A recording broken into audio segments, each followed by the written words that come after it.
এইচএসসিতে আসার পর আর ওইভাবে যত্ন নেওয়া নেই, যতটুকু ক্রেডিট তার নিজেরই, আমার আসলে ওইভাবে কোনো ক্রেডিট নাই।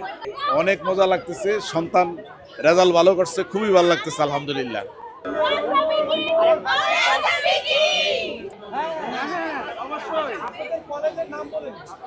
অ্যাকচুয়ালি এইটা রেজাল্টটা আসলে আমরা মেন হিসাবে ধরি না, আর অ্যাকচুয়ালি সার্টিফিকেট শিক্ষাটাকে আমার কাছে অতটা ভ্যালুয়েবল মনে হয় না। যে সে মানুষের মতো মানুষও কইটাই আশানুরূপ রেজাল্ট না হলেও যে সার্টিফিকেট রেজাল্টটার খুব ভ্যালু থাকবে আমার কাছে এটা মনে হয় না।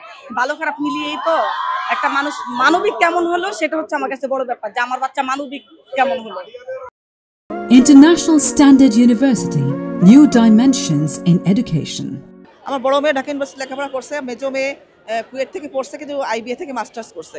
এই জন্য ওরা আমাকে সবসময় আগে সাবধান করতেছে যে তার ছোটো বোনের সাথে যেন কখনো এরকম না করা হয়।